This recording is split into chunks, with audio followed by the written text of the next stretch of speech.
Thank you, Rick. Thanks, my brother. Thank you, everybody. My strong preference would be to spend my entire allotted time here to talk to you about Rick Schatz. Rick wouldn't allow me to do that. So let me simply say that in a year in which he experienced cancer, chemo, undiagnosed and excruciating leg pain, leading to major back surgery, a year, in other words, in which many others would have collapsed into self-pity, Rick has not only soldiered through it physically, but he exhibited nothing but love, joy, peace, patience, kindness, goodness, faithfulness, and self-control. A tree is known by its fruit, and my friend, you have proven yourself to be an oak of righteousness, so thank you.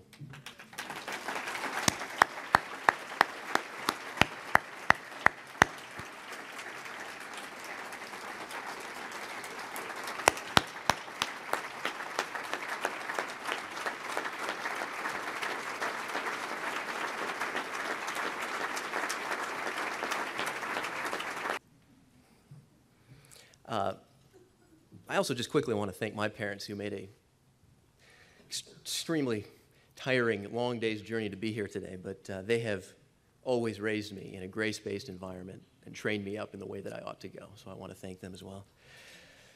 Now, I want to speak with you briefly tonight just about three things: our past, our present, and our future, and how each of those relate to you here tonight. Let's start with the past, about which I want to highlight two things. First, I'm standing in front of you, and we are all in this room tonight because of the faithful and courageous leadership of Jerry Kirk, our founder, and Rick Schatz, our CEO. They are what author and consultant Jim Collins refers to as level 5 leaders, individuals whose ambition has been for the organization rather than for themselves, and who want to see the organization be even more successful in the next generation, even if most people will never know that the roots of that success trace back to their efforts. pureHOPE will be more successful in the coming years, and it will trace directly back to their leadership. So again, thank you, Rick, and thank you, Jerry, for everything that you've poured into so many people in this room.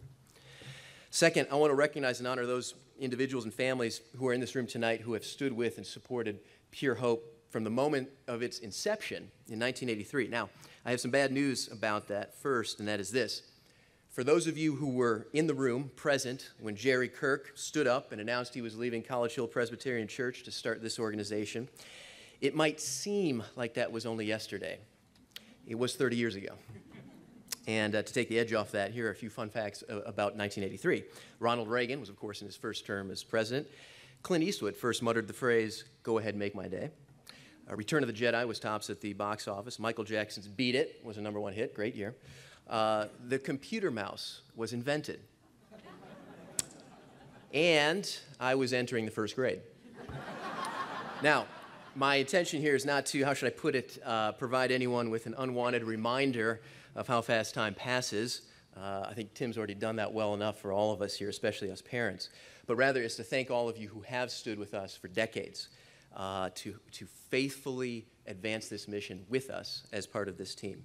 And I also want to say this. pureHOPE has been a national ministry from day one, and our global impact is growing, and it will continue to do so, but we will never forget our roots here in Cincinnati. We will not pull up those roots, and we will always draw nourishment from those roots, even as the fruit of that nourishment spreads across the globe, as Rick demonstrated. Now, I'll be brief about the present, as that has already been covered tonight to some degree. I primarily want to praise my pureHOPE teammates. I'd like to spend an hour commending each one of them.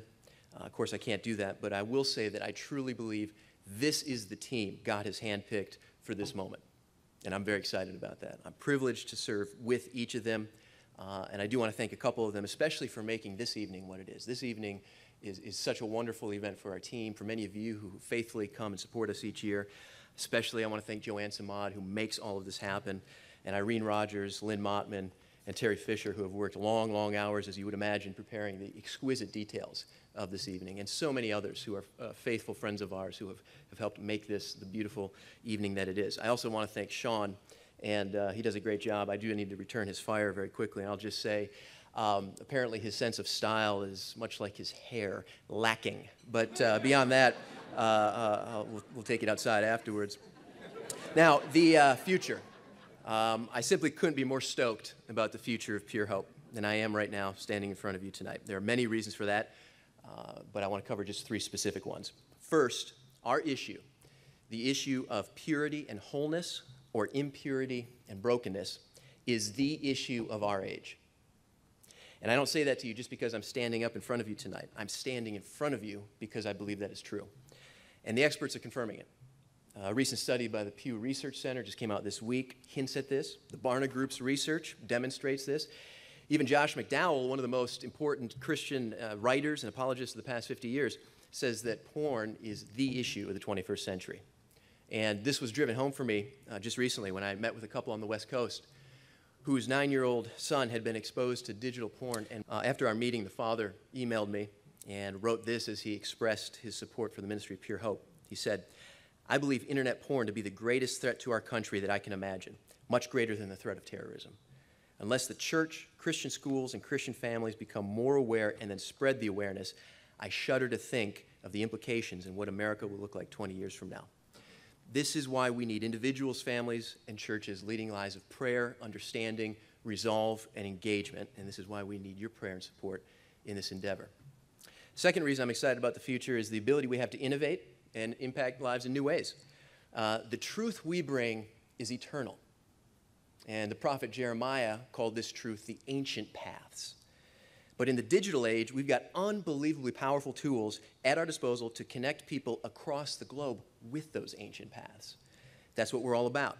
We've just launched this week a new website, purehope.net, which significantly upgrades our web presence and will dramatically increase visibility and thus the accessibility of our resources and media.